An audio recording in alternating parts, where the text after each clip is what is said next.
Kiran Paul గారు, మీరు చిన్నతనంలో ప్రసాదం తిన్నారా? వినాయకుడి దగ్గర పెట్టిన ప్రసాదం కావచ్చు, లేకపోతే చిన్నతనంలో రక్షణలోనికి రాకముందు ఇప్పుడు రక్షణలో ఉన్నారు, ఇప్పుడు తింటారా? తిననండి. ఇప్పుడు తినరు ప్రసాదం. ఎందుకంటే నేను నిష్టలో ఉన్నాను, క్రీస్తు దీక్షలో, క్రీస్తు నిష్టలో ఉన్నాను నేను. ఇప్పుడు మీరు ప్రసాదం తినరు, అంతేనా? క్లియరా? బాప్తిసం ద్వారా నేను సిలువ వేయబడి క్రీస్తు కొరకు బ్రతుకుతున్నాను. ఓకే. ఇప్పుడు నా నిష్టకు ఒకటి అడ్డం. ఏం అడ్డం? అయ్యప్పమాల, భవానీమాల, శివమాలలు వేసుకున్న అన్నదమ్ములు చాలా నిష్టగా భక్తి చేస్తారు కదా. చెప్పులు కూడా ఉండవు పాపం వాళ్ళకి, అంత ఖచ్చితంగా భక్తి చేస్తారు. ఈ 21 రోజు లేదా 41 రోజు వారి నిష్టలో ఉన్నప్పుడు తినకూడనివి చాలా ఉంటాయి. మనం పిలిచి ఎంత ప్రేమతో పెట్టినా, గుడిలో పెట్టినా చికెన్ మటన్ లాంటివి తినరు వాళ్ళు. ఎందుకంటే వాళ్ళకు నిష్ట ఉంది, దాన్ని కాపాడుకోవాలి. బలవంతంగా పెడితే వాడికి శాపం వస్తుంది, వాడి పిల్లలకు శాపం వస్తుంది అనే నమ్మకం ఉంది.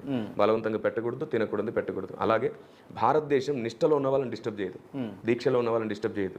అలాంటి సంస్కారం కలిగిన నా దేశంలో నేను నిష్టలో ఉన్నానని చెప్తున్నాను. ఈ నిష్టకి బలిగా అర్పించింది, ఏ రూపం ఉందైనా నైవేద్యంగా సమర్పించింది తినకూడదు. మీ ఇంటికి పిలిచి కారంతో పెట్టిన తృప్తిగా తింటాం.